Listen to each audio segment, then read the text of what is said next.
years ago, from my research, I'm convinced it's much more serious than that. It's more than a loose-knit network. It is a conspiracy.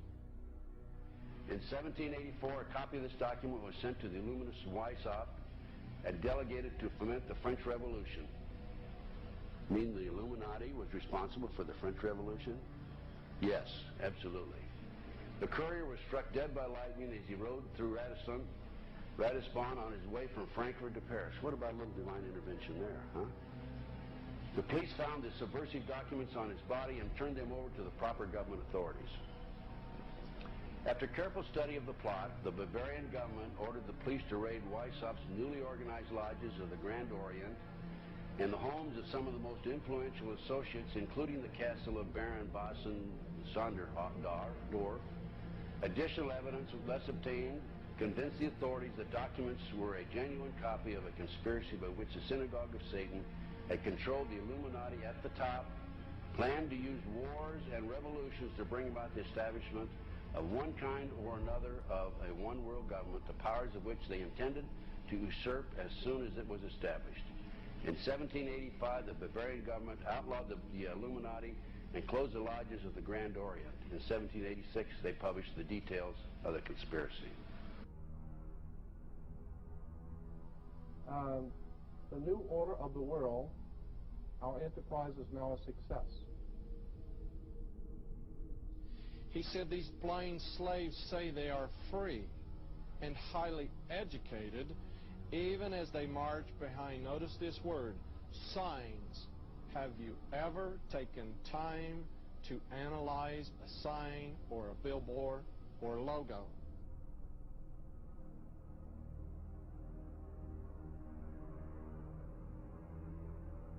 We'll start up here. In 1784, an act of God placed the Bavarian government in possession of evidence which proved the existence of the continuing Luciferian conspiracy. This explains the previous 9 pages, goes into it in detail. We don't have time to do it completely.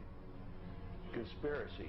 Adam Weishaupt, a Jesuit-trained professor of canon law, defected from Christianity and embraced the Luciferian ideology while teaching at Ingolstadt University. In 1770, the money lenders who had recently organized the House of Rothschild retained him to revise and modernize the age-old protocols designed to give the Synagogue of Satan ultimate world domination so they can impose the Luciferian ideology upon what remains of the human race after the final social cataclysm by use of satanic despotism. Weishaupt completed his task on May the 1st, 1776. It's a communist holiday, isn't it? May 1, 1776. The plan required the destruction of all existing governments and religions. In 1776, Weishaupt organized the Illuminati to put the plot into execution. The word Illuminati is derived from Lucifer and means holders of the light.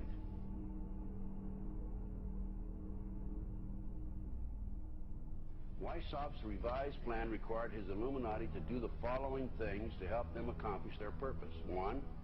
Use monetary and sex bribery to obtain control of people already occupying positions in high places in the various levels of all governments and other fields of human endeavor. Once an influential person had fallen for the lies, deceits, and temptations of the Illuminati, they were to be held in bondage by application of political and other forms of blackmail and threats of financial ruin, public exposure, and physical harm, and even death to themselves and their loved ones. Number 12. Told those present that they must use their wealth to have candidates chosen to public office who would be obedient to their demands and would be used as pawns in the game by the men behind the scenes. The advisors will have been bred, reared, and trained from childhood to rule the affairs of the world.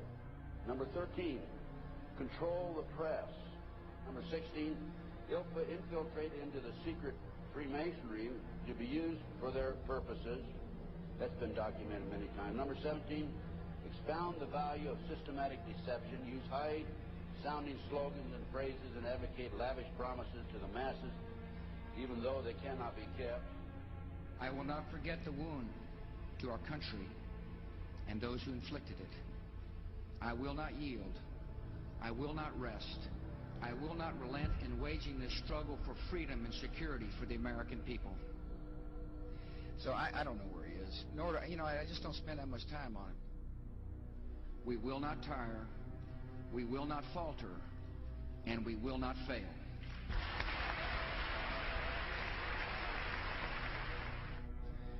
Terror is bigger than one person. And I remember he was telling me how you're gonna see soldiers looking in caves for people in Afghanistan and Pakistan and all these places, and there's gonna be this war on terror, of which there's no real enemy. Who knows if he's hiding in some cave or not? We hadn't heard from him in a long time. Operation Northwoods, the plan called for innocent people to be shot on American streets. This is the Pentagon.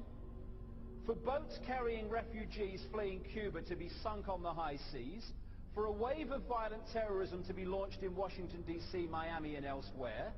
People would be framed for bombings they did not commit. Planes would be hijacked using phony evidence, all of which would be blamed on Castro to justify an invasion of Cuba 40 years ago. An aircraft at Elgin Air Force Base would be painted and numbered as an exact duplicate for a civil registered aircraft belonging to a CIA proprietary organization in the Miami area.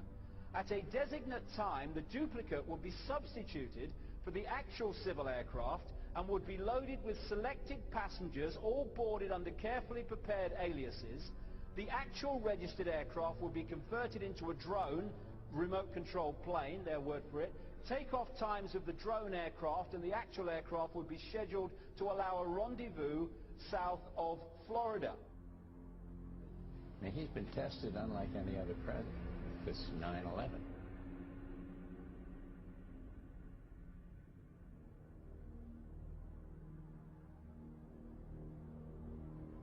We have in this past year made great progress in ending the long era of conflict and Cold War.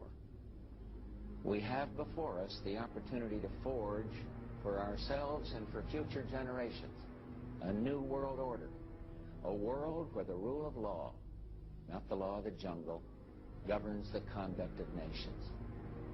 When we are successful, and we will be.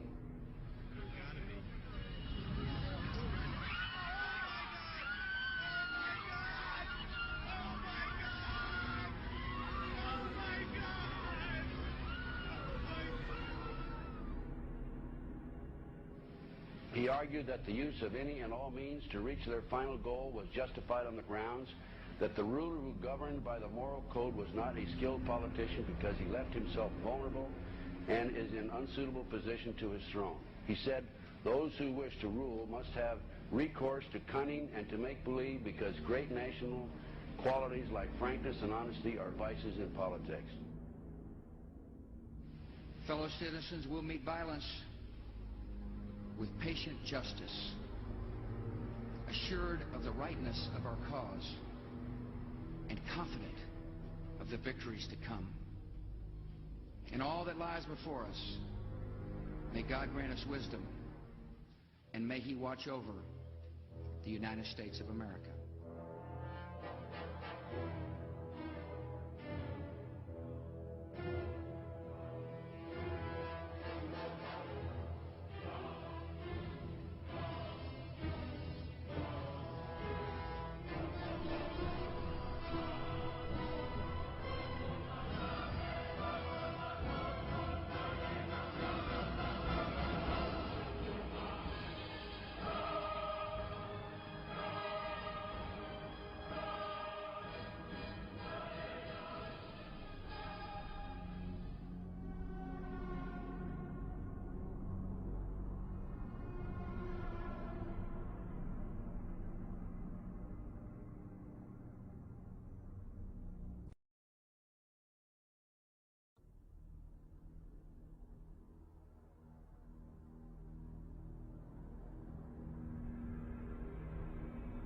Union Banking Corporation was liquidated by the U.S. government, and Prescott Bush received $1.5 million for his holdings in his Nazi business, and that was the beginning of the Bush family fortune for all intents and purposes. George Bush takes his inspiration from what he learned in Skull and Bones and from the Thule Society that Hitler and Goebbels and Goring cut their teeth in, Bohemian Grove, these evil organizations that perpetrate the ugly things that these criminals are doing to this country for which they must be held accountable. They are the most violent, dirtiest people on the face of the earth. Somewhere, Americans are going to have to take their country back and start finding out who are these people. Who are these people we call our representatives? The Bushes. George Bush, the president, his father, went around the country talking about a new world order. The people who are running this country from behind the scenes do not care a thing about Americans or bloodshed anywhere.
You were both in Skull and Bones, the secret society. It's so secret we can't talk about it. What does that mean for America? The conspiracy theorists are going to go wild. I'm sure they are. I don't know. I haven't seen the web. Number 322. Sir. Were you a member of Skull and Bones in college in Bush? Were you in the same secret society? That's all right. Let me answer this question. Don't chase me! I said don't run! And what you're looking at here, staggeringly, is a group of people, some of the most famous people in America, in long gowns.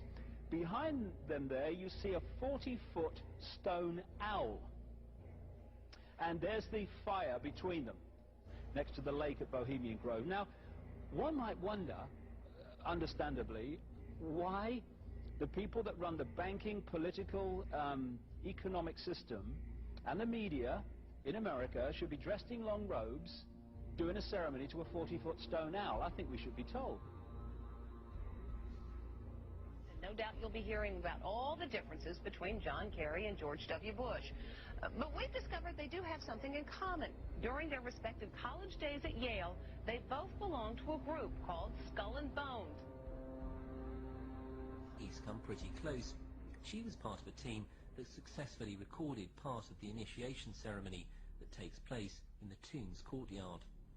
Okay, you have the doorway here. Yeah. Okay, then to the right you have a hedge, and then you have an evergreen tree. If you follow that line straight back, courtyard's in there. Okay. So that's where they have the ceremonies in the outdoor part of it. Part of it was indoors, so we only got to see the outdoor part. Right. We only got and to listen to the outdoor part. God only knows what went on indoors. And what did you hear? What was it you know? You managed to get this unique it was disgusting. It was gross. I mean, they were pretending to murder people. What was the tone of it, though? Was it jokey or was it quite... No, it wasn't jokey at all. It was sick. That's about the only way I can describe it. It was sick.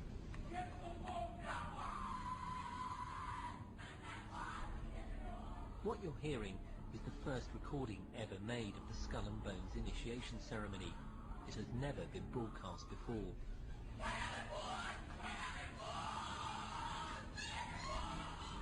15 new members of the club are being introduced into the macabre rituals of Skull and Bones by the senior students who are about to graduate. The club has what some might see as a strange fascination with death, skulls and bones. There's the chants too, difficult to hear first of all, but including the devil equals death, and death equals death.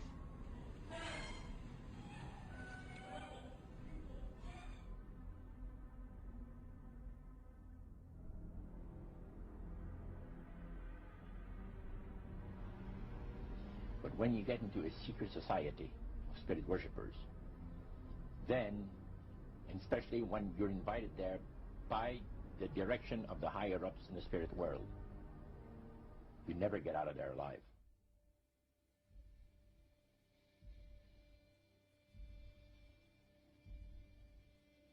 And he told us, he says, look, we worship spirits. We worship Lucifer and all his angels. They're just as beautiful as they did before they were cast out of heaven. He says there was a misunderstanding in the whole thing. He said among the inhabitants of the galaxies. And he says our master was misunderstood. And they always praise the great master, Satan, as a super intelligent being that he is, beautiful to behold. And if he ever appears to you, you won't be able to look upon him because he'll be too bright.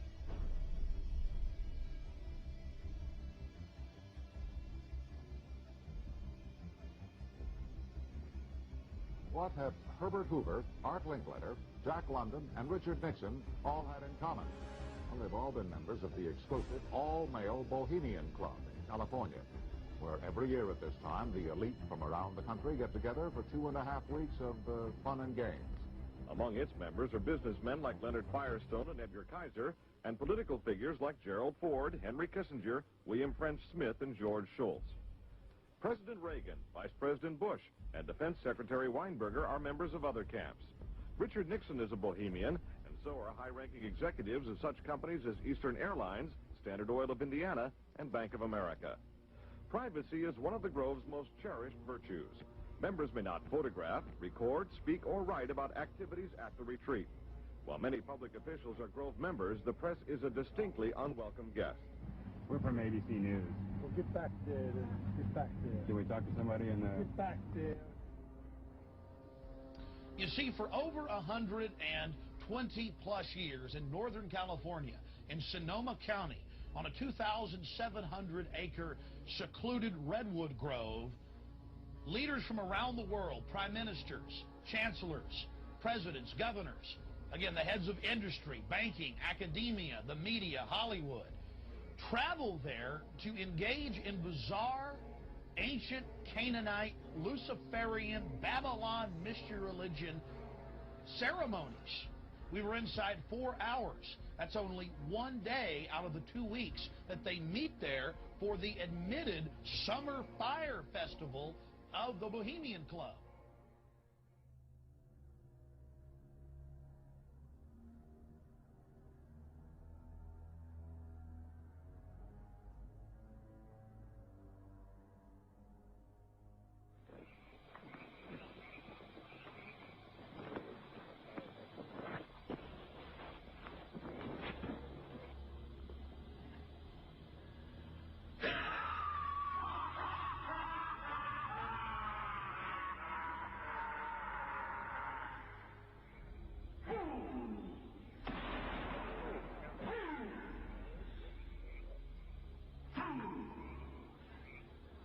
When will you learn that me he cannot slay? Year after year he burned me in this grove, lifting your puny shouts of triumph to the stars. But when again he turned your faces to the marketplace, do ye not find me waiting at the hole? Fools! Fools! Fools to dream ye conquer care! Nay, stop mocking me.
say the Bohemian Club? That's where all those rich Republicans go up and stand naked against redwood trees, right? I've never been to the Bohemian Club, but you ought to go. It'd be good for you. Get some fresh air.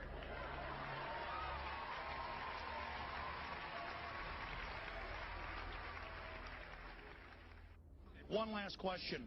I read a Washington Times article many years ago where you had a comment about the organization, and then now it's been in the Wall Street Journal, it's been in a lot of different newspapers, and that's the Bohemian Grove.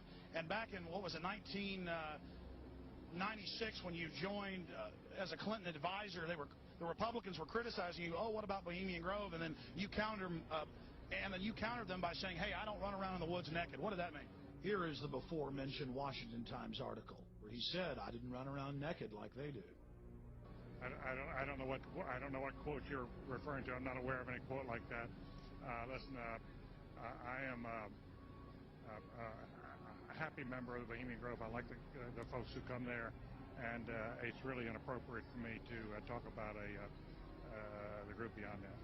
Thank you. Have you been there for the ceremony with the cremation of care?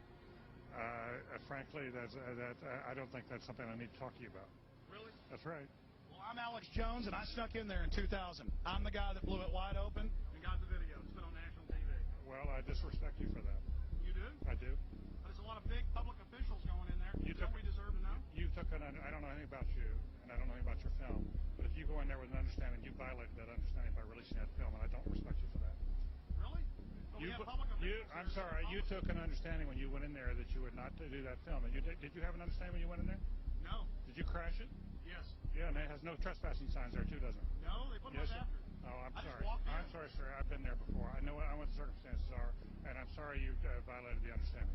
That was not a gentlemanly thing to do. But what about the ritual? Is the ritual genuinely?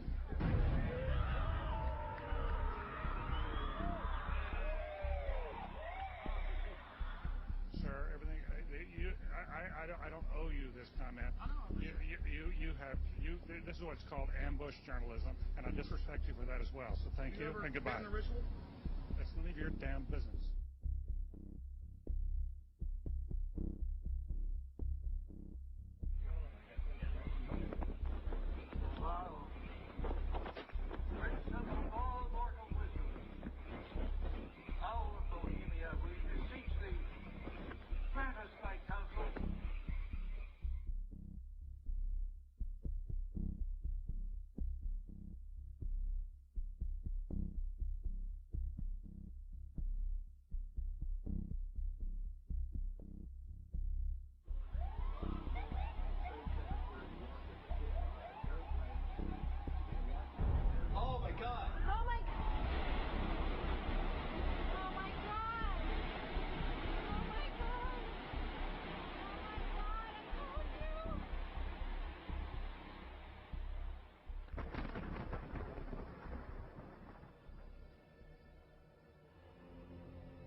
Today our nation saw evil, the very worst of human nature.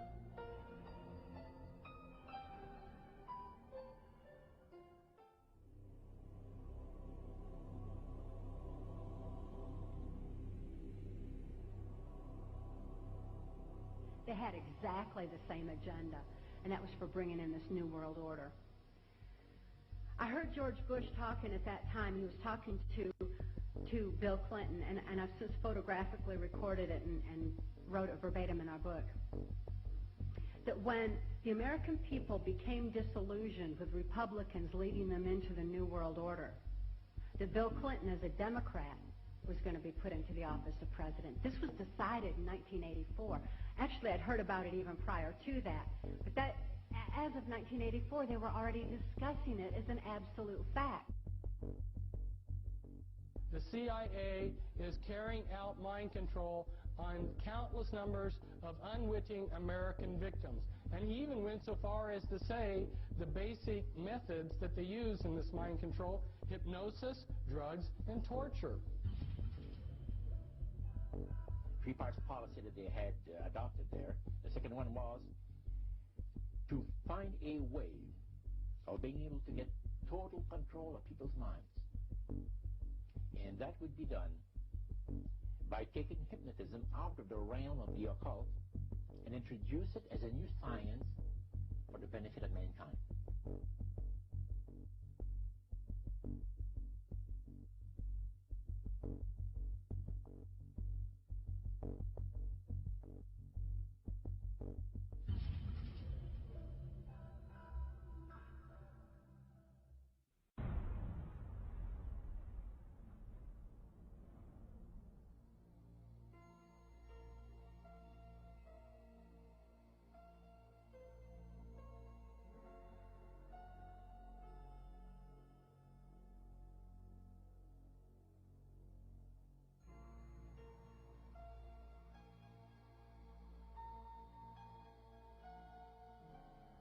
Reflecting a policy of genocide either against the Tibetan people themselves or against their culture.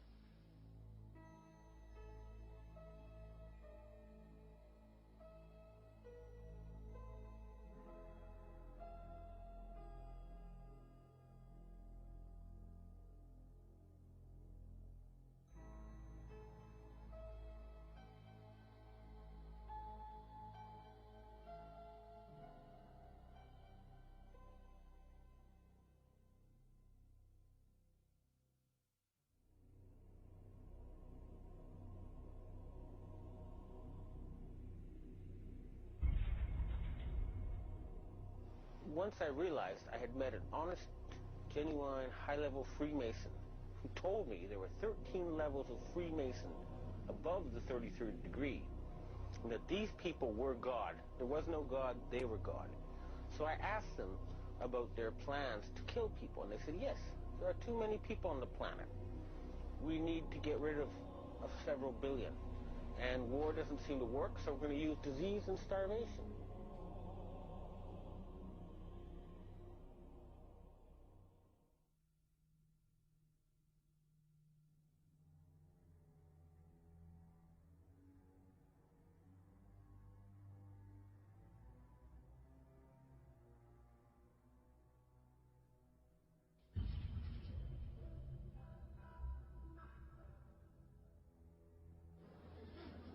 He knew what was happening, and he attempted to warn us when he left office. He told us, quite bluntly and in no uncertain terms, to beware of the military-industrial complex. And who is the military-industrial complex?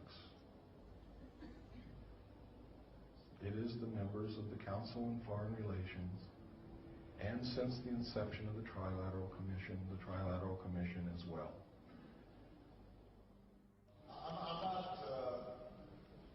The Council on Foreign Relations, I don't know if I'm an official member. I've spoken there before. It basically is just a forum where a bunch of people talk about foreign policy. Was made up of the Executive Committee of the Council on Foreign Relations. Now, it is extremely significant that you understand that the first 6 members from the government, along with President Eisenhower, were also members and longtime members of the Council on Foreign Relations. They believed in that organization. They believed in its goals, which was one world government.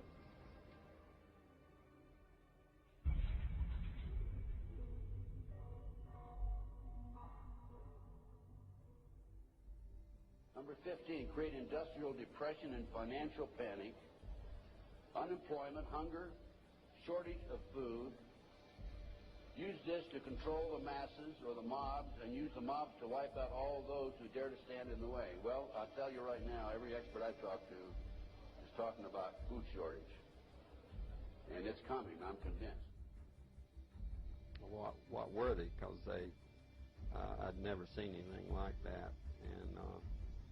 And his statement was that if he told me, I would be one of few people in Madison, Georgia that knew about them.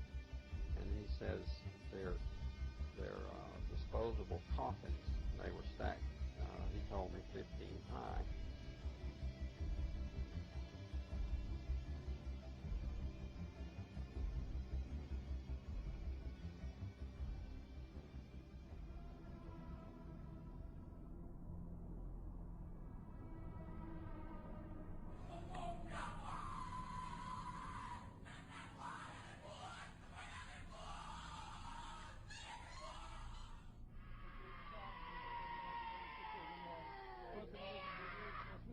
Anticristo, Anticristo, Anticristo. Ecco.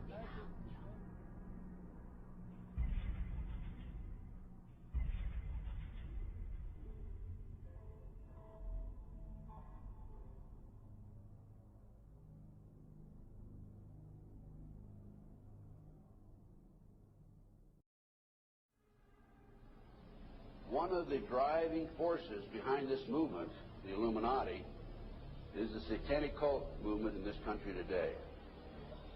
So I began my little journey forward. And one of the matters that I developed information about was an individual I learned about was Aleister Crowley. He likes to have his name pronounced Crowley to rhyme with holy. And the Satanists today, and for the number of years in the past, have basically used his philosophy and his writings as a guide. He had so many Masonic degrees that you could fill up 5 pages of a book with them. This guy was probably the most highly honored Mason in the world. He styled himself the wickedest man in the world. He believed himself to be the great beast. And he changed his name to Aleister Crowley, so it would add up in both English, Hebrew, and Greek Kabbalah as 666. In 1904, Crowley had a communication with an extraterrestrial being named Iwas. And this being, through his wife, kind of a channeling type operation, brought forth a book that was called the Book of the Law in 1904. And this book declared that the slain and risen God, i.e. Jesus, had stepped off the throne, and that a new God, the crowned and conquering child, was taking his place. As a result of this, Crowley proclaimed the end of Christianity and the start of Crowleyanity. Crowley taught that the way you could live forever was by vampirizing little children sexually. And he personally bragged of having slaughtered 150 male children in 1 year. This is why he was called the wickedest man in the world. And now listen to this sentence, folks, closely. For the highest spiritual working, one must accordingly choose that victim which contains the greatest and purest force. A male child of perfect innocence and high intelligence is the most satisfactory and suitable system. We're talking about human sacrifices.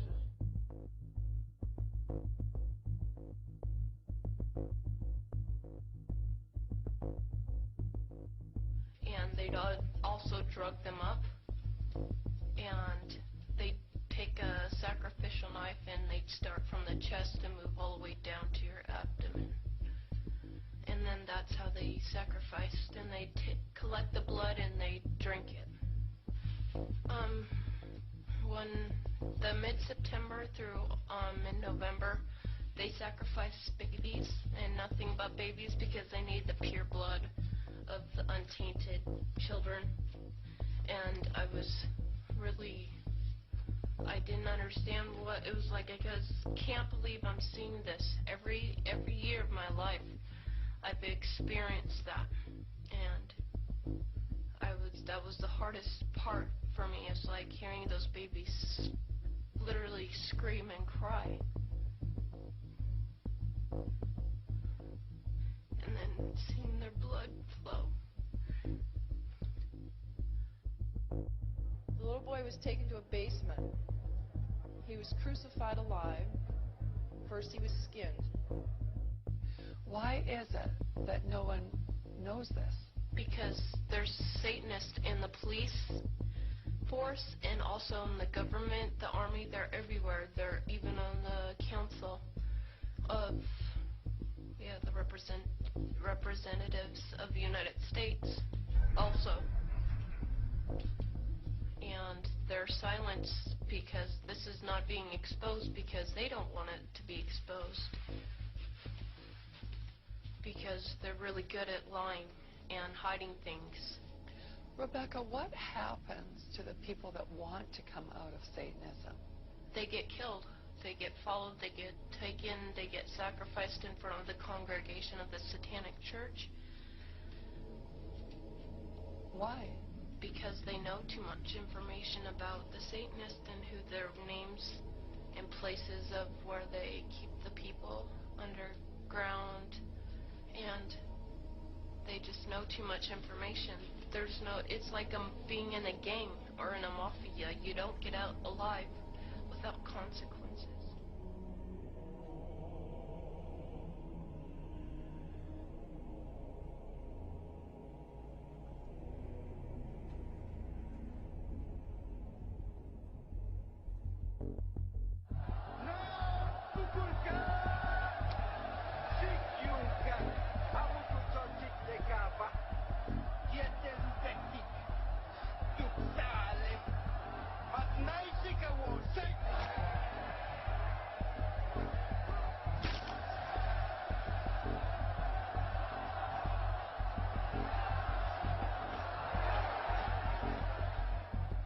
They gain control of the world by bankrupting their own businesses. The Illuminati owns most, I would say 99.9% of the stores that you walk into and shop and the gas stations you go to. And they are going to destroy them on purpose. And the idea of taking over is to bankrupt the whole world where nothing is of any value and the currency does not exist anywhere, and then come back and solve all the problems.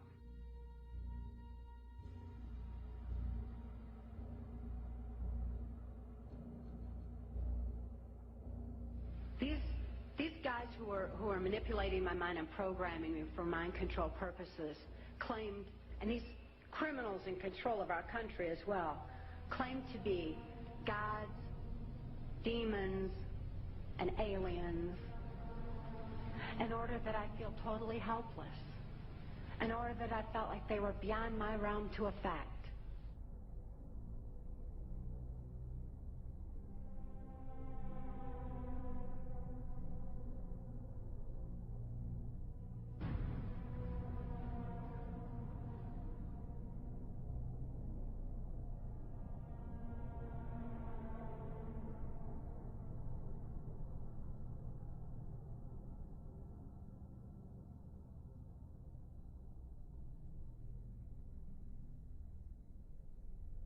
Why do they keep the aliens in a Faraday-shielded environment? Because they have a tendency to disappear right through walls. And if you can prevent the transmission of electromagnetic energy, you can stop them from doing it. Then, the medium said, we have a very special surprise tonight for you people. A spirit will manifest itself openly here in a few minutes. And right through the wall. Now, the lights weren't terribly bright, but they were like living room lights. A couple of floor lamps, and maybe some of these. And that translucent being seemed to come right out of the wall. How did you feel right at that moment? It's almost like my heart stopped a little bit. You know, very weird feeling. So it was a lady in a beautiful evening gown, swirling. And she said to Mary, my dear sister, you are so wonderful to have asked for me.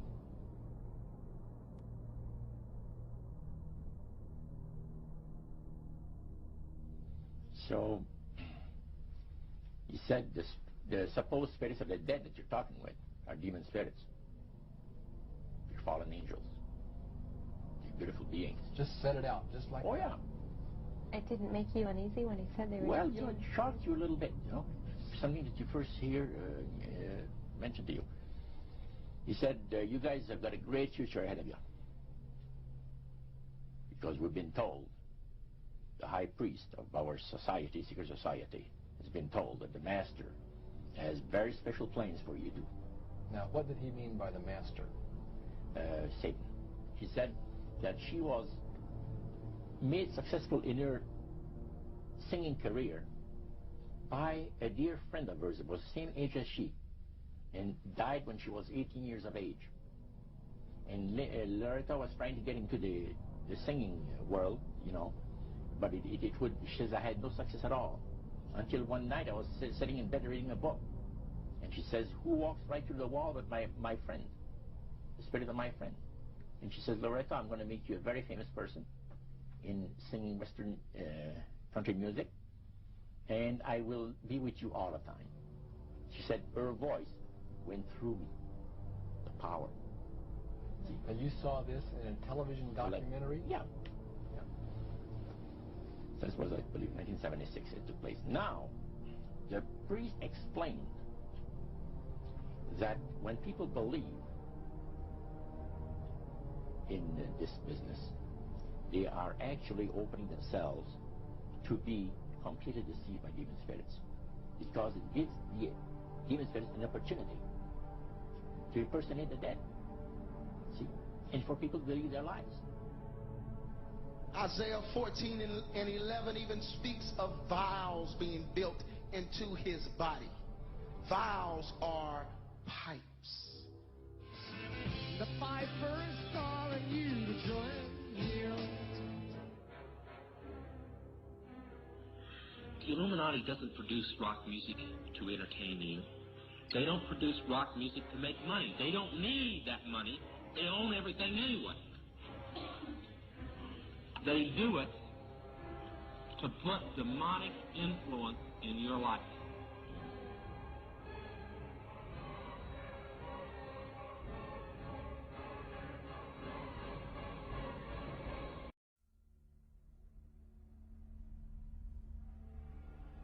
Prominent men, meeting in secret, who directed the course of civilization, are recorded in the writings of all people.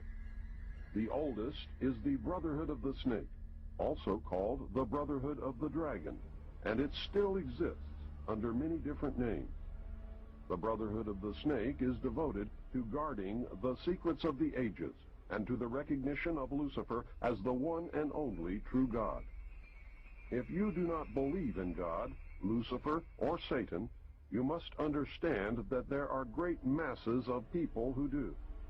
And their beliefs and actions based upon those beliefs will affect me. The important fact to remember is that the leaders of both the right and the left are a small, hardcore of men who have been and still are Illuminists or members of the Brotherhood. They may have been or may be members of the Christian or Jewish religion, but that is only to further their own ends. They are and always have been Luciferian and internationalist. They give allegiance to no particular nation, although they have used, on occasion, nationalism to further their causes. Their only concern is to gain greater economic and political power. The ultimate objective of the leaders of both groups is identical. They are determined to win for themselves undisputed control of the wealth, natural resources, and manpower of the entire planet. They intend to turn the world into their conception of a Luciferian totalitarian socialist state. In the process, they will eliminate all Christians, Jews, and atheists. You have just learned one, but only one, of the great mystery. But now it had to change. Lucifer says we have to make sure that people, humans, get to believe that Satan and his angels do not really exist.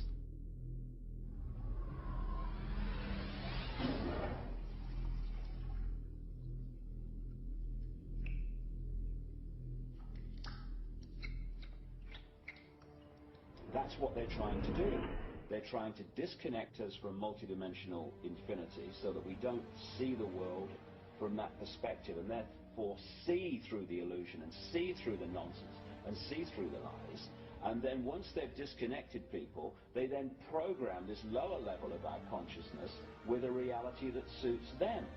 And therefore, the only information that they have to get a fix on how they see life themselves and reality in general is through the eyes and the ears. And who controls that? The Illuminati control that. They're trying to disconnect us from multidimensional infinities, and then once they've disconnected people, they then program this lower level of our consciousness with a reality that suits them. If there's a reality out there pertaining to any alien influence, we need to sort out the government misinformation and disinformation and mind manipulation techniques that they're using. I know for a fact that the plan is to make all of us feel totally helpless, that what's happening is beyond our realm to affect because we've been taken over by aliens, that our Independence Day is dawning. So beware of that. Understand that those criminals have been keeping information and technology from us under their blanket of national security. They are 25 years ahead of us at least. They're way ahead. So when they say, it's aliens, and they show us some incredible technology, don't fall into the trap of feeling totally helpless, that this is beyond our realm to affect. Superstition begins where knowledge leaves off. And they have been keeping knowledge from us for a long time. People have all kinds of belief systems. And I'm sure each and every one of you has various and different belief systems as well. I'm not saying that there's no such thing as aliens. That would be foolish of me to even say anything like that at all. But what I am saying is that it was my experience that these were people claiming to be aliens. People in this world who are about to destroy the sovereignty of nations, take away our Bill of Rights. The UFO thing is integrally tied into this in some way. I'm not exactly sure how, but if extraterrestrials are real, then they're controlling everything, believe me. If they're not real, they're being used as a threat from without to scare people into coming into this one world global unity of humanity in order to face that external threat. In the process, we're going to lose. The ordinary man will lose.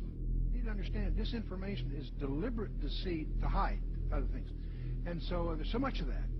And some of it is surprisingly well-sponsored disinformation. I'm going to sum up this talk and mention an overview of the alien agenda. The alien agenda is really decimate the planet, to take the remaining human subjects as slaves, and the aliens would use this planet for their own means.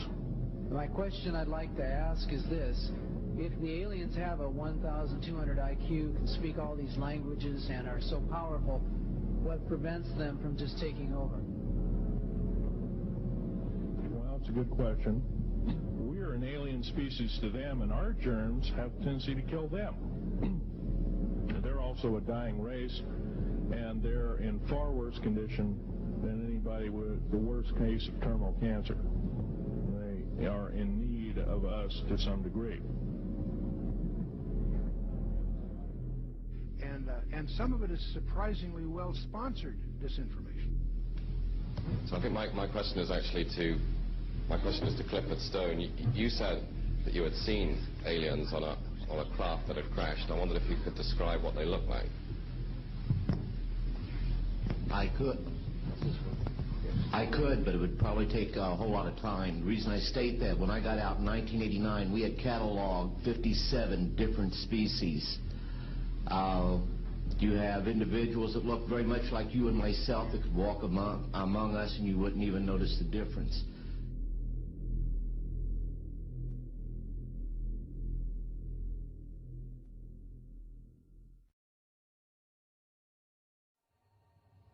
The situation is that you have various types of what we normally call grays. We didn't call them grays in the military, but you had at least 3 types of the grays.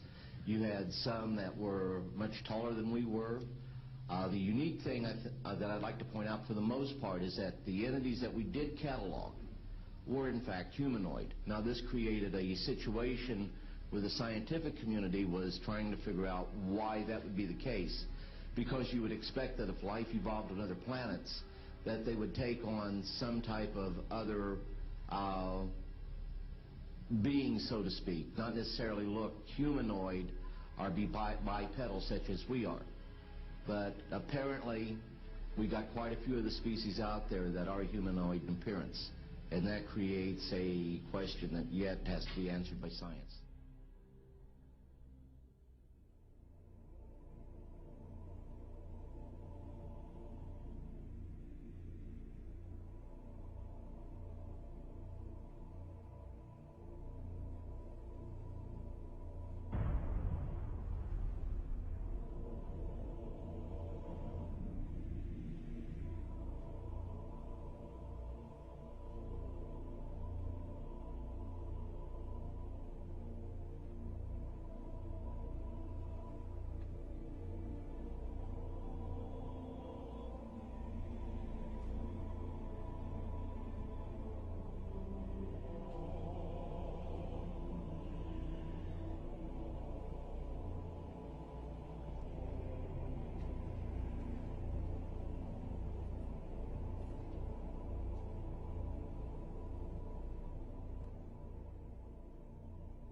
that explain some of the visual glances of these things? They seem to just simply disappear. They're gone. Exactly. I mean, they're appearing out of nowhere and then disappearing right in front of people, and that's why scientists who have no axes to grind, they just say that it doesn't make that much sense. And also, if they're just trying to observe us, to take account of what we're doing on Earth, I mean, after a while, after so many months or years or centuries, it kind of gets old. They either would take us over, or they've already discovered all the information they need to know about Earthlings, and so they're just going to take us over or make first contact and just sort of do what they need to do next. To endlessly observe us, it doesn't make any sense. It's something where, and also see, we have all these sightings, as you know much better than I do. Where are they landing? We don't see them getting out to get anything to drink or to eat. We don't see them.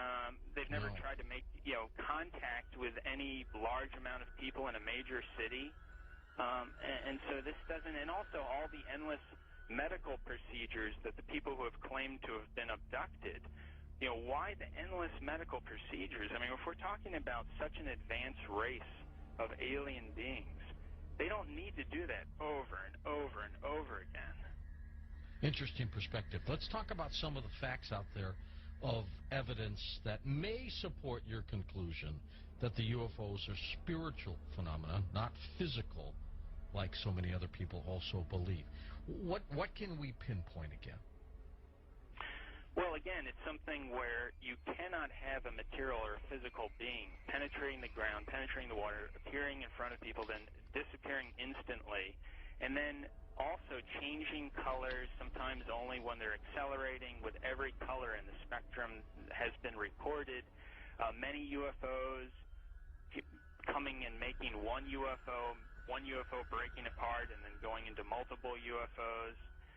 It doesn't make sense. And then not only just that, but to get into the fact of how far they're traveling and the speeds that they would have to travel, and just the other problems with cosmic dust and traveling at the speed of light and then running into those bits of cosmic dust, the explosions that would be created, the amount of energy that would be consumed and traveling from these distances, just all those kinds of things really scream out that you're dealing with a spiritual phenomenon, not a material or physical phenomenon.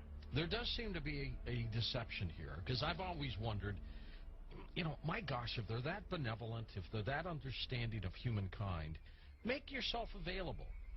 That's why some of these other scientists have said that they seem to be trying to set people up to deceive them as if they are aliens, but the facts just say that they can't be that there's something else. It doesn't make any sense, and there's something else, a psychological deception that's going on here. And many of these scientists say, I don't know what it is, but we've concluded that it's got to be that. It's got to be something bigger is going on here than just them trying to show people that, yes, here's a UFO that you're seeing now, we are aliens, that there's got to be something else going on here, on top of the fact that the characteristics of them show that they just cannot be some material or physical craft. Do you think humans are involved in the deception? I'm losing my voice here. I gotta pop it back. As far as I think there have been deliberate hoaxes that have been perpetrated. And, it's an interesting statement. I mean, there are many that could be quoted. But Gordon Creighton, who I know you know of him, probably, who died in 2003, he made this statement in the British journal Flying Saucer Review. He said, quote, "There seems to be no evidence yet that any of these craft or beings originate from outer space."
They appear to have the ability to materialize and dematerialize without a trace.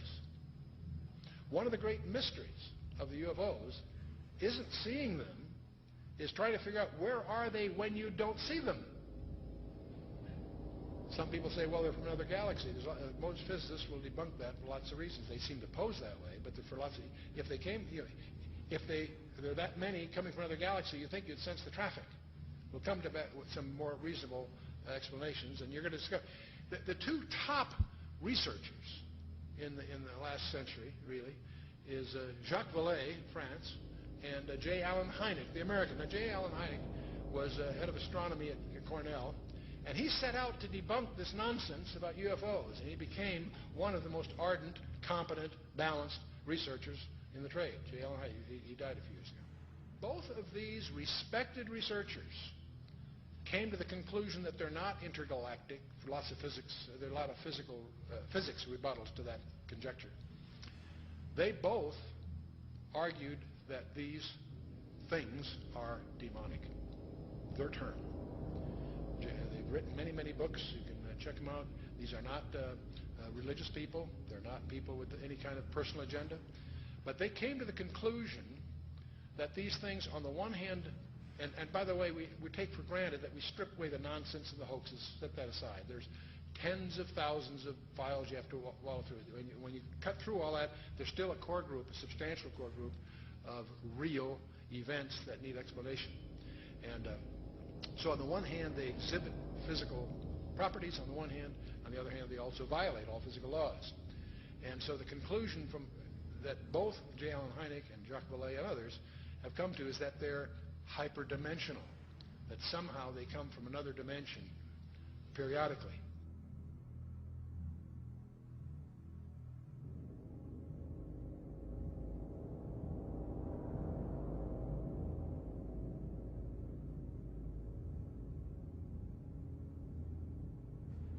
But both of them came to the conclusion that these creatures are hyperdimensional. They're not from some other galaxy. They also both concluded they're hostile because they pretend to be something they're not.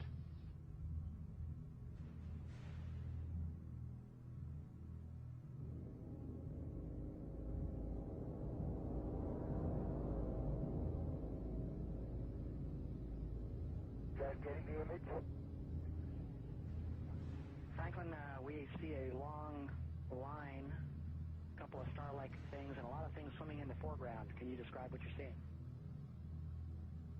Well, the long line is a tether, and there's a little bit of debris that kind of flies with us, and it's illuminated by the sun at such low angles. So there's a lot of stray light, and it's getting washed out quickly, but Quad is trying to do a quick, good job here adjusting the cameras.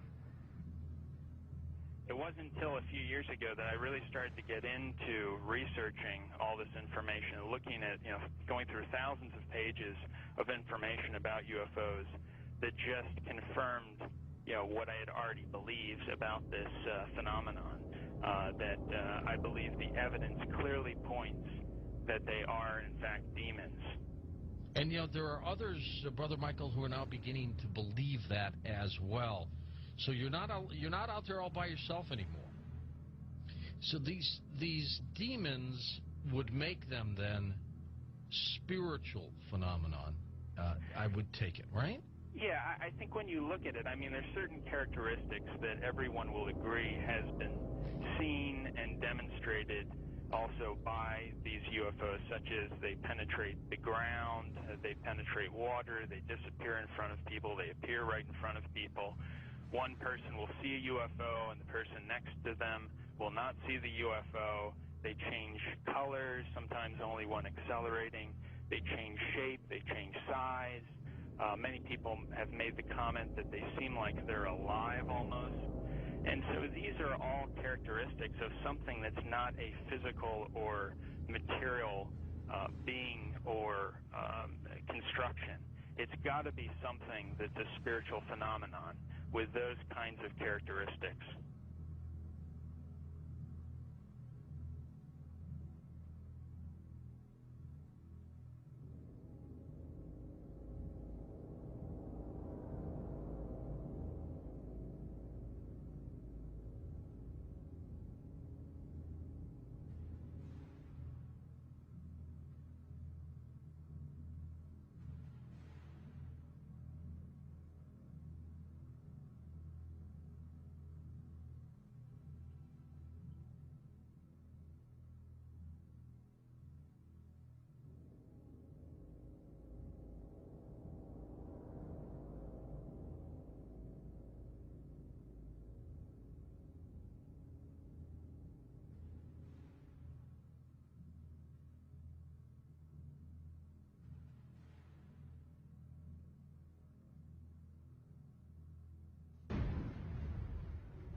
somewhere between 1 and 3%, various polls agree, somewhere between 1 and 3% of Americans claim that they have had an abduction experience.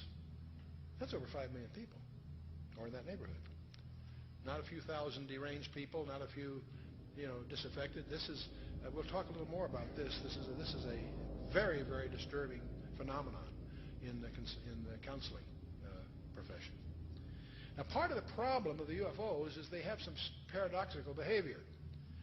On the one hand, they're seen by multiple competent witnesses. They are plotted on radar, sometimes multiple radars simultaneously. They leave tangible traces on the ground, sometimes radiation, evidence of burning, and other things. So they are apparently real in the sense of being physical, on the one hand. There are photographs. Sometimes they show up on photographs, sometimes they don't. But here's the problem.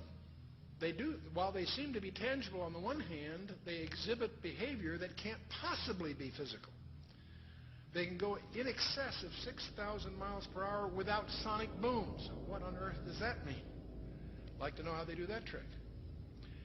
They've been plotted making right-angle turns at over 16,000 miles an hour. That defies the laws of physics. That's perhaps the most disturbing thing of all, they appear to have the ability to materialize and dematerialize without a trace.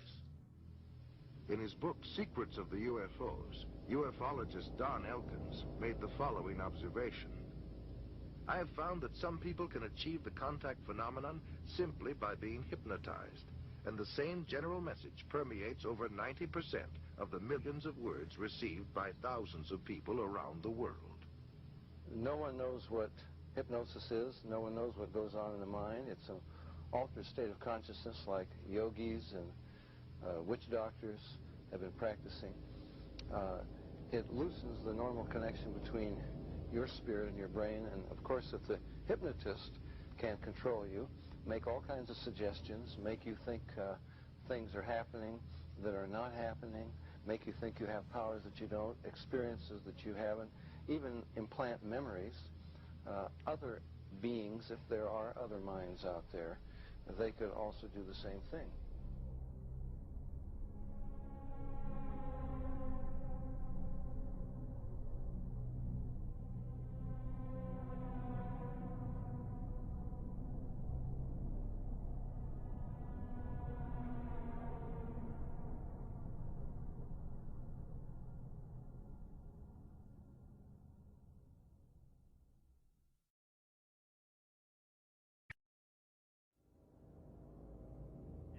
Interesting is that there was a huge satanic ritual that was performed on the very spot where Area 51 happened by this Jack Parsons, and in which they had this magical ceremony called Babylon Working, and it was designed by Aleister Crowley, who was a Satanist who called himself the B666. Yes. And the purpose of this series of magical ceremonies, which was performed on the spot of Area 51, where it's now located, was to unseal an interdimensional gateway, they said. And so this, they hoped, would allow other entities known as the, quote, old ones, access to our space-time continuum. And this witness said that he saw Jack Parsons rip a hole in space-time there, and he said that something evil flew in. And one other interesting point is that Aleister Crowley, who was a Satanist, who called himself the B666, as I just mentioned, he claimed to have contact with some kind of alien named Lamb. And this Lamb, he drew a picture of this alien that he was in contact, receiving messages from this being. And the picture that he drew of this alien, it's a striking resemblance to the common gray ET drawing.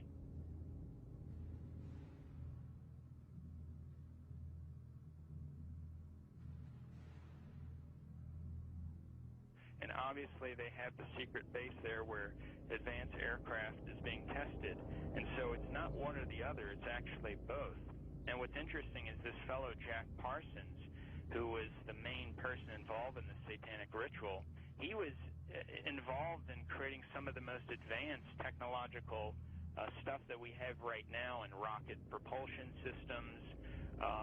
He was even involved with a lot of stuff that NASA does. They even named a crater on the moon. It's called the Parsons Crater. It was named after Jack Parsons. Right. So you see all the connections here. You know, I've long believed that if there is satanic activity on this planet, and I believe there is, if they are in constant communication with these demons, or even if they conjure them up, Brother Michael, is it possible they do with their rituals and things like that?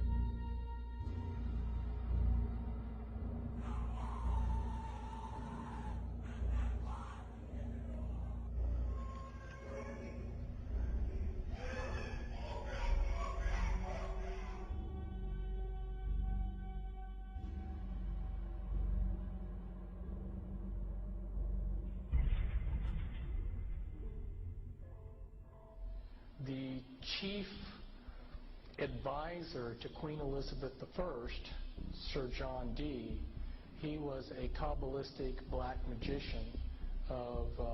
He had gone to the continent and learned from the top Jewish Kabbalists black magic, and he was the chief advisor in the British Empire. And he created Enochian magic and the Enochian language, which the Illuminati, which are hiding behind the Jehovah's Witness headquarters, they use Enochian rituals. Sir John Dee conjured up demons or angels, okay, with his black magic. The beings that he conjured up, there were pictures drawn of them, and they look identical to what we call gray aliens. Okay, I tell you something.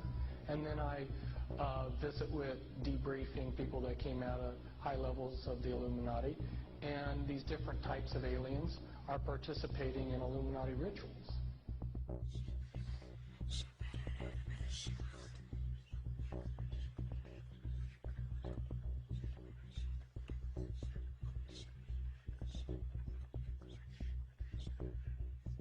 Man, I don't know where to start. They're gonna they'll triangulate on this position really, really soon. You can't spend a lot of time on the phone, so give us something quick. Okay, okay, what we're thinking of as aliens are they're extra-dimensional beings that an earlier precursor of the space program made contact with. They are not what they claim to be. They have infiltrated a lot of aspects of the military establishment, particularly the Area 51. The disasters that are coming, the military, I'm sorry, the government knows about them, and there's a lot of safe areas in this world that they could begin moving the population to now aren't. But they're not doing anything. They are not. They want the major population centers wiped out so that the few that are left will be more easily controllable. Discharge.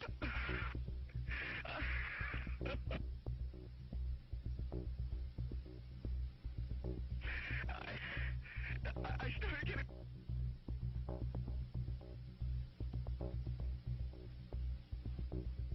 In some way, something knocked us off the air, and we're on a backup system now. It's the government, or... I don't know. It has to be something, though. Well, did you hear... Now, you tell me, because you were listening. That was awful strange. There was a really weird guy on the air when it went off? Yeah. Hello? You didn't disconnect me before, did you? Were you on earlier tonight? No, not, towards the end of the last hour, you said, east of the Rockies, you're on the air, and your voice was immediately replaced by the operator saying, your party has not connected. Oh, well, see, as you can now tell, I don't screen calls. So what happened, obviously, was that I answered the phone just at the very instant that you had been ringing as long as they were going to let you ring. Yeah. And so that occurs, obviously, sometimes I go to a line and it's dead and nobody's there, and that's what's happened. You know, we just were on the cusp there. Anyway, I'm glad you made it back through. Yeah, you got all my paranoia buttons running. I always get very nervous when I call you. I'm Brian. I hung up on you last week. I see. And I just figured, damn the torpedoes. I'll just do this and let the chips fall where they will. All right. Everybody, I am the Area 51 caller. That's my statement, and let you or whatever tear it apart. You claim you're the Area 51? I am the man. How do you account for the fact, Area 51 caller, okay, that part of the way through your spiel, the satellite went down? I have no idea, and it scared the heebie-jeebies out of me that night. I've called a number of times on your specialty line nights doing different, kind of wacky characters, and I didn't know what you wanted me to do. I knew it was very difficult for me to prove to you, but I just thank you for your patience in dealing with me up to this time. All right.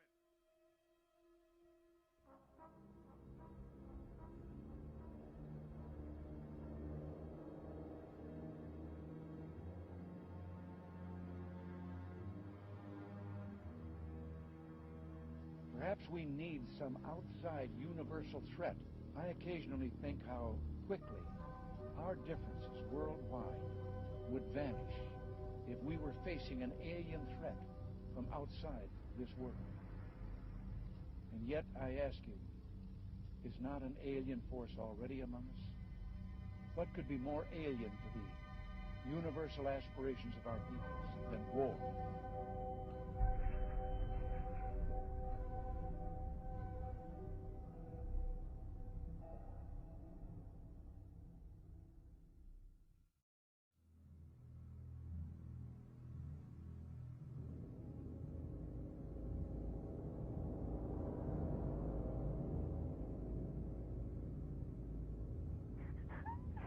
I pray that her mind may be opened to her. We bind all the powers of darkness. Don't you worry. Who are you? Who are you? The Keeper?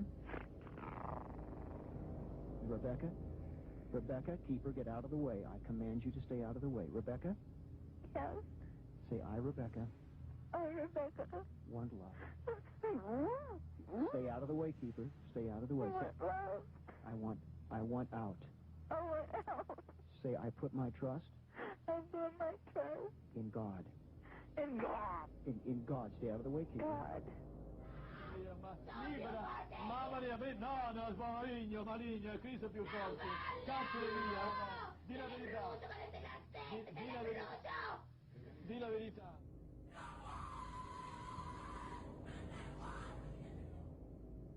So what they're doing, in effect, is using the secret society network they've set up to manipulate these bodies into power, but in doing so, they're putting themselves into power because they're controlling the mental and emotional processes of these vehicles.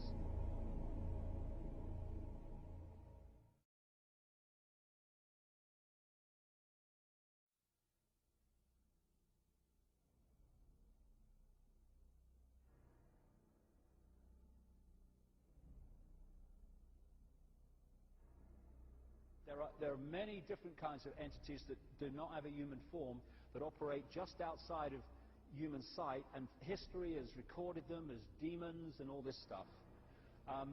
But the reptilian part of it seems to be very significant to the controlling systems on the planet today.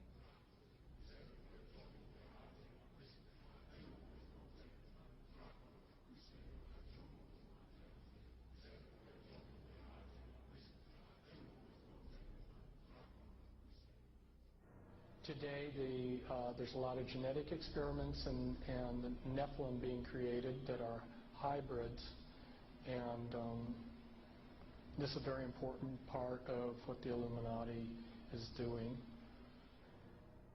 And they have been intermarrying with what the public calls aliens.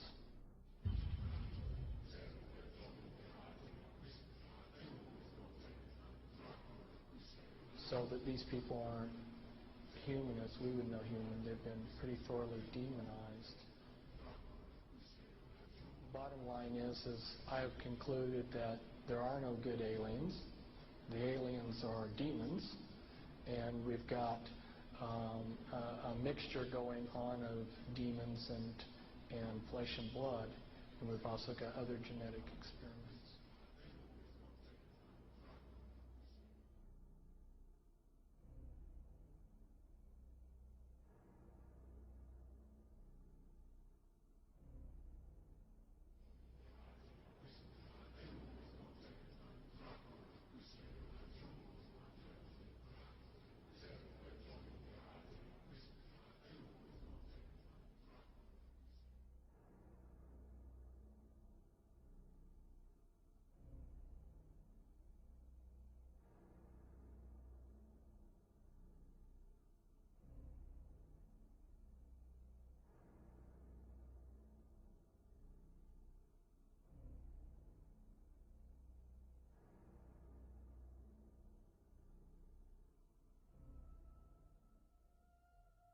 They have a vibrational sympathy with that which interbred with them. And this doesn't have to be physical interbreeding either. Remember, a demon, get a little spooky picture. There are a fallen angel, an unclean spirit. They can assume any form or go into anything. I have concluded that there are no good aliens. The aliens are demons.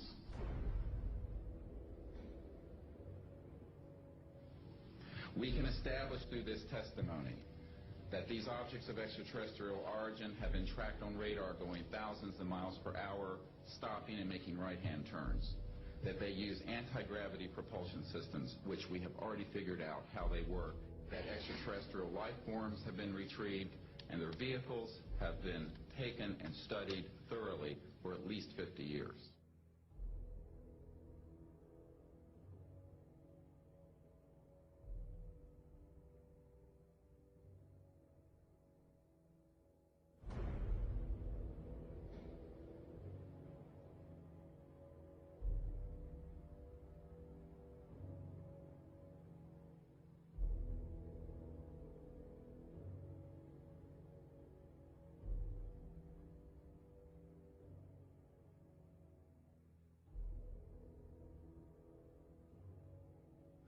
It's human nature to want to believe in some race of benevolent space brothers that will come and save us from ourselves. But it's not logical, and you can't make it work any way you look at it. This grand plan is going to take people are going to eat the stuff.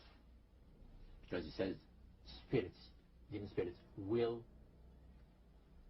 declare themselves to be inhabitants of far distant planets in the galaxies that are coming to warn the inhabitants of planet Earth of the impending destruction of the planet unless something seriously proper is done to avoid it.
Some might call it a power lunch, but it sounded more like a reunion of brothers.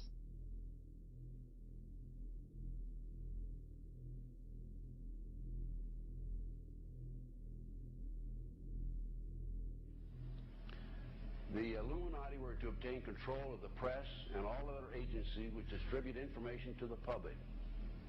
News and information was to be slanted so the Goyams would come to believe that a one-world government is the only solution to our many and varied problems. Their plot, their plans, their conspiracy remains invisible.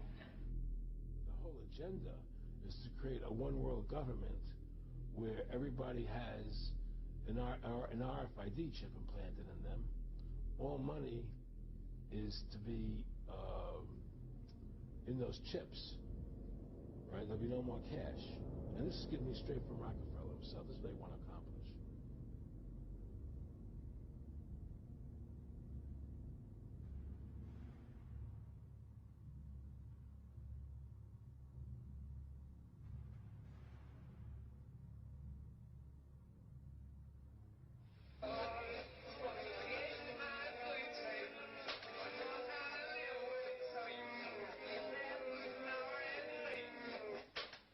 He says at the end of this is he will give you 666.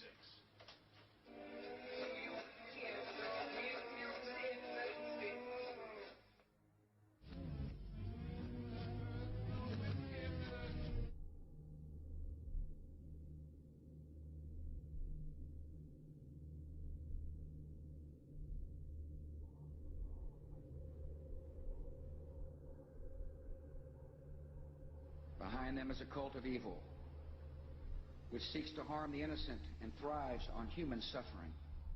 Evil has found a willing servant.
So you make a list of hypotheses. This is obviously not a natural phenomenon, and the extraterrestrial explanation seemed to be the best one.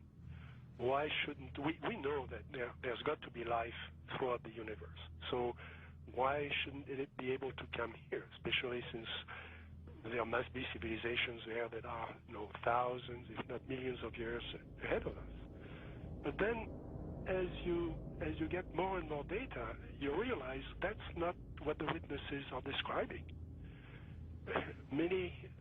What the witnesses are describing is something that, in many cases, comes out of nowhere, disappears into nowhere. There are cases of objects becoming transparent on the spot, physical objects, material objects. And I have no question that people have said, well, Vallée doesn't believe this is physical. Well, of course it is physical. It's material at some times, but it can also change shape. It can also merge with other objects, and it can also disappear on the spot. Well, if it does that, then it could be from anywhere, anytime.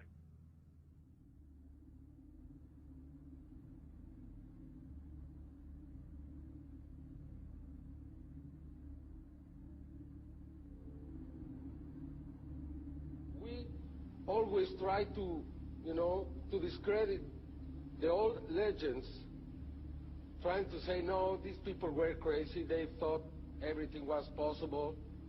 But now we have the videos, and that's the big difference.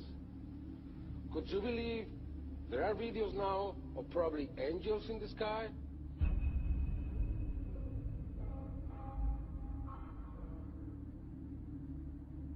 And then I started looking at some of the things that didn't fit. And one of the things that I had to ask is, when did this actually start? Every UFO book starts with, on June 24, 1947, Kenneth Arnold saw something about cranium and so on. Well, that's not really true. I mean, we have data from the 30s and the 20s and from 1896 and 1897 all over the United States, and then you can go back in history. And many people don't want to hear that. They want to hear that this is, if you follow the first-level extraterrestrial theory, then ETs, discovered us when the atom bomb went off and they came here to study us. Well, that's not what the data says. So when did it start? And I found, an enormous wealth of data going back to medieval times and even before. Of course, as you go back in history, you lose the cultural context, and it's harder to understand the data. But in medieval times, there were records, especially the records of the church, that were kept very, very carefully about strange phenomena. The skeptics are always saying, well, give us your best case and we'll take it apart. There is no such thing as one best case in any field. You have to look at an accumulation of cases and look for patterns, and then that's how the phenomenon reveals itself to you. And for a long period of time, or for a period of time, I believed it was extraterrestrial. I now believe it is interdimensional, the phenomena. In other words, we're looking at so-called spirit beings from another dimension. And I back this up in the new book by equating it to ancient manuscripts where these beings manifested to human beings and what their reactions were, and then comparing it to reactions present day of people who have had encounters, and the similarities are striking. Because first of all, you say to yourself, why would let's say anyone deliberately crash saucers in Roswell, New Mexico, and then allow the bodies to be retrieved? What are these bodies, in fact? And it took me a long time to figure this out. And this is a theory, okay? There's a difference between the grays, the little guys, right, that we see that have now been enculturated with the big black slanted eyes that are about 4 feet tall, all right? Those, let's just call them the grays because pretty much everyone knows them as grays. But there's another creature which people and abductees talk about that they see on board the ships, and these are tall beings, and they assume different forms. Sometimes they can appear as reptilian, other times they can appear as insectoid, other times they can appear as Nordic. In other words, in my opinion, they're shapeshifters. Now, why would I say that? What backs it up? There's a scripture, once again, from our spiritual handbook, which says that basically fallen angels can appear as angels of light if they so choose. Okay? They can appear as angels of light if they so choose. That's a shapeshifter. But it shapeshifts. It can appear as whatever it wants to appear. Insectoid, reptilian, who knows what the thing really looks like. In my opinion, it's probably a reptilian. Apparently there was some sort of a confrontation, there was some sort of a war between these beings, sides were drawn up, and we're kind of like, we're almost like cannon fodder in a way. This unseen war, which is happening in another dimension all around us that we don't see.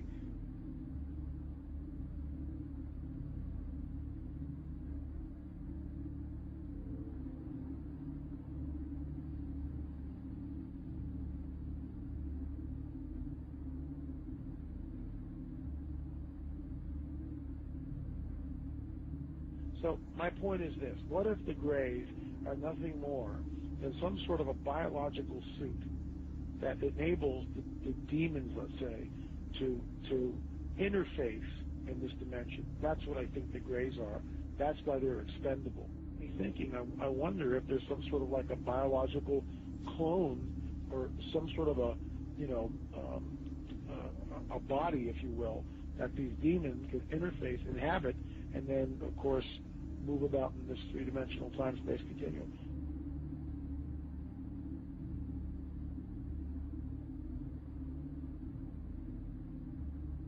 When you you go back and you read the Book of Enoch, which, by the way, is found in the Dead Sea Scrolls, it amplifies the mischief that these fallen angels got into in and around the time of Genesis 6, which is why it was a global flood, because the Nephilim were on the earth, and these guys were all over the earth. And some of these skeletons that have been unearthed, specifically in Turkey, were over 30 feet tall. As we pushed west in Ohio and different places, they found mounds, and they would do primitive archaeological digs. And this is documented. I'm not making this stuff up. They found skeletons, oftentimes, that reached over 9 feet in length, with 6 fingers, 6 toes, and red hair. Now, one of the great mysteries of the West is what happened to these giants. There was nearly 60 skeletons brought out of this cave, but today they're nowhere to be found. Is it that there is some kind of archaeological cover-up that has occurred here?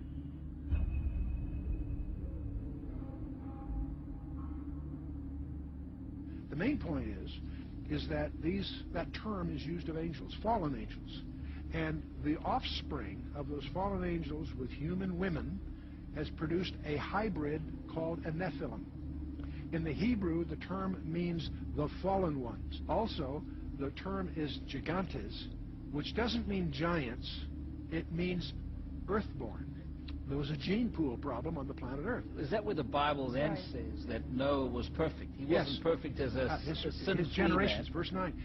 He was perfect in his generations. The word DNA. Perfect is tamim, meaning physical defects.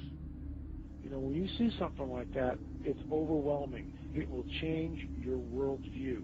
And is that the coming great deception that ancient manuscripts warn us of? Here's a prophecy from 2,000 years ago, that what is coming on the earth will be so bizarre that even the elect would be deceived if that were possible. An object videotaped by many and seen by thousands over several nights in the Arizona sky in 1997. Major sighting here.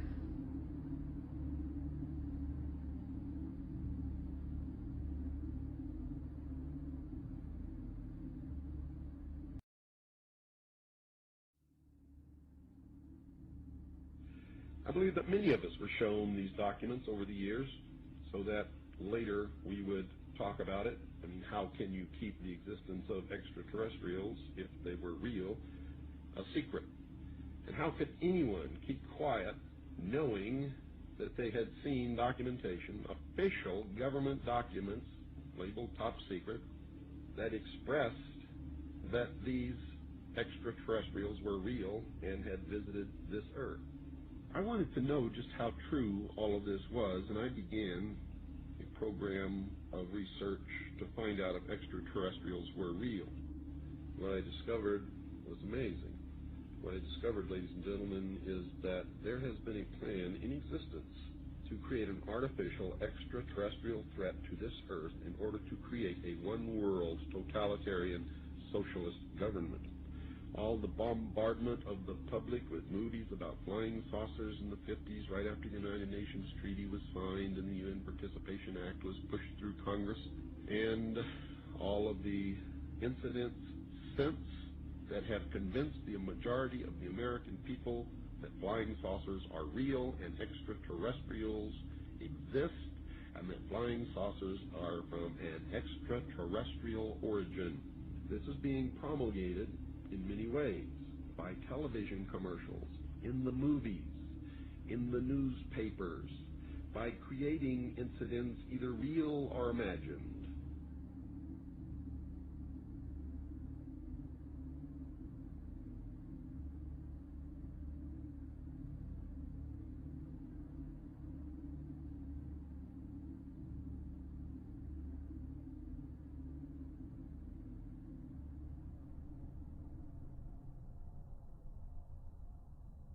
I mean, how can a nuts and bolts spacecraft, you know, two objects that are supposed to be made of metallic steel, fly into each other at thousands of kilometers an hour, become one object and then fly off in another direction? He says the UFOs do not seem to exist as tangible manufactured objects. They do not conform to the natural laws of our environment. They seem to be nothing more than transmogrifications tailoring themselves to our abilities to understand. The thousands of contacts with the entities indicate that they are liars and put-on artists. The UFO manifestations seem to be, by and large, merely minor variations of the old-age demonological phenomenon.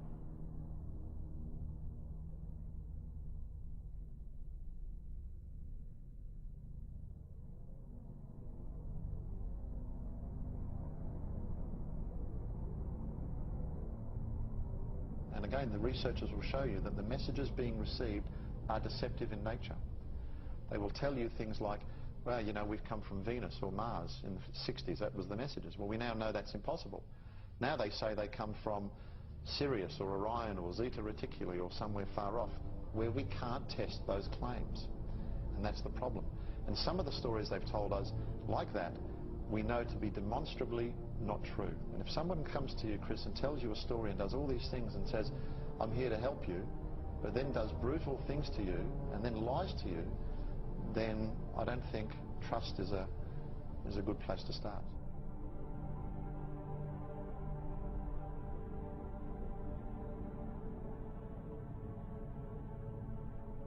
There is no evidence, I wish to emphasize, that these life forms from elsewhere are hostile towards us.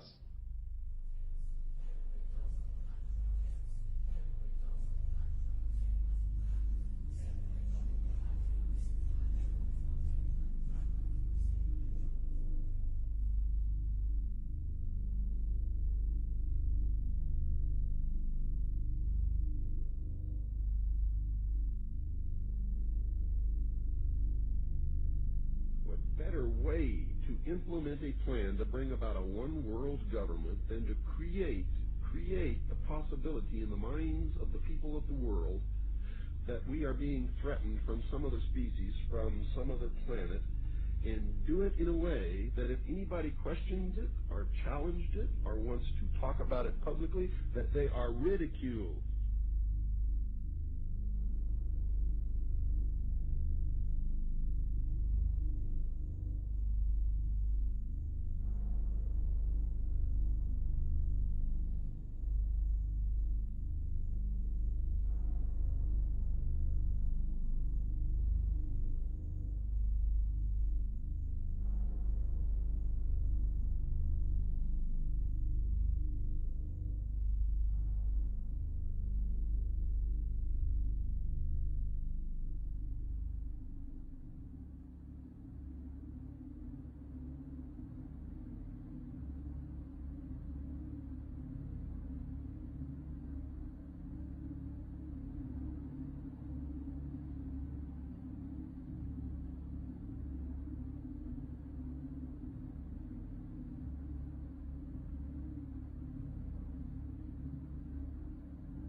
My mind balked at the idea of believing that maybe all of my friends and all the bloods, innocent blood spilled by all my friends, and they had died at the hands, on the altar of corporate greed by a bunch of occultists.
People have asked me in the past, quite rightly, I understand it, why would someone give their life to this conspiracy, this global takeover, in 1500 or 1650 or 1820, when they knew they were never going to be around to actually see it happen, which is what they're trying to do now, playing the cards they're playing now?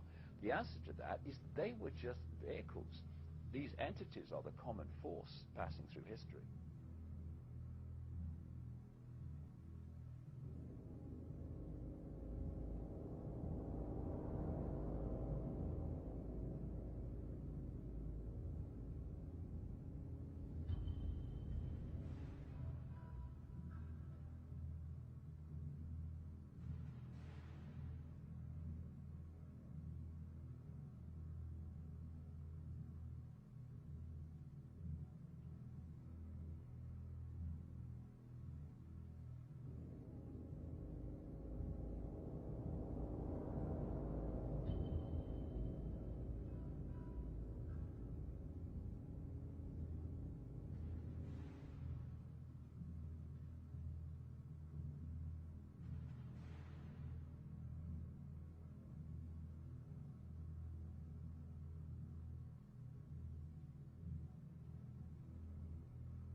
in other words, demons can inhabit a person, then you also must know that demons can and do inhabit inanimate objects.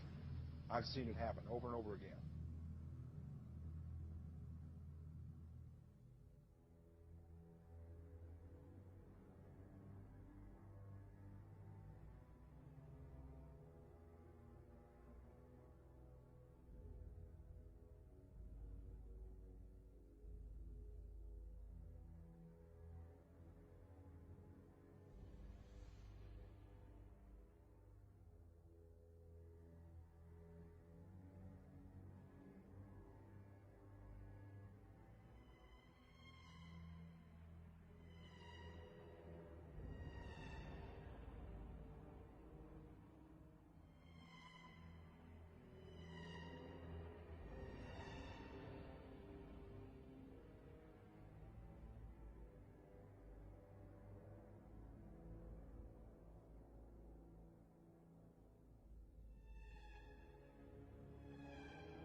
分14秒时，一个直径1米多的光球从空中落到了洛阳镇欧凯电器有限公司厂门里侧。落到地面后，这个光球就不停地抖动，约45秒钟后，抖动加剧并开始变形，长出圆形的四肢后，迅速向厂区移动。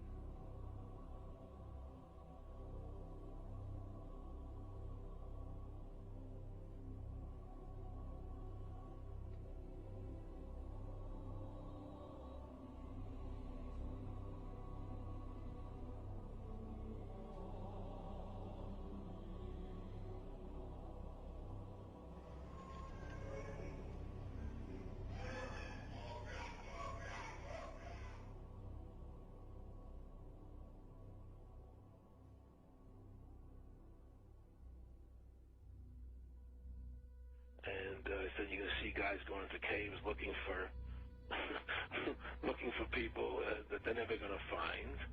You know, he was laughing about the fact that you have this war on terror. There's no real enemy. He's talking about how by having this war on terror, you can never win it because it's an eternal war.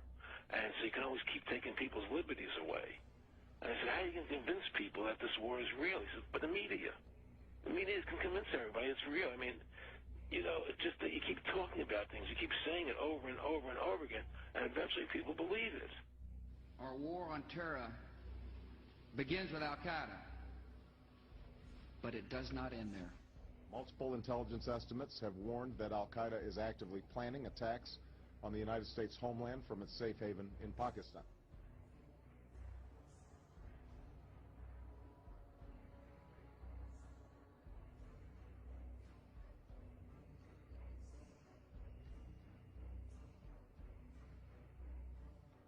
The last time you had an actual president was Kennedy. Ladies and gentlemen, the very word secrecy is repugnant in a free and open society. And we are, as a people, inherently and historically opposed to secret societies, to secret oaths, and to secret proceedings. Even today, there is little value in ensuring the survival of our nation if our traditions do not survive with it. And there is very grave danger, for we are opposed around the world by a monolithic and ruthless conspiracy that relies primarily on covert means for expanding its sphere of influence, on infiltration instead of invasion, on subversion instead of elections, on intimidation instead of free choice, on guerrillas by night instead of armies by day. It is a system which has conscripted vast human and material resources into the building of a tightly knit, highly efficient machine that combines military, diplomatic, intelligence, economic, scientific, and political operations. Its preparations are concealed, not published. Its mistakes are buried, not headlined. Its dissenters are silenced, not praised. No expenditure is questioned, no rumor is printed, no secret is revealed. But I am asking your help in the tremendous task of informing and alerting the American people, confident that with your help, man will be what he was born to be, free and independent.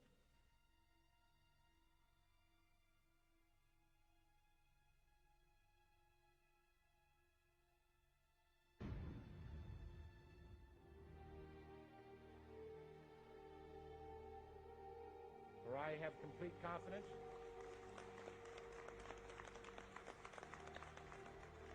in the response and dedication of our citizens whenever they are fully informed. When we are successful, and we will be. And we will be.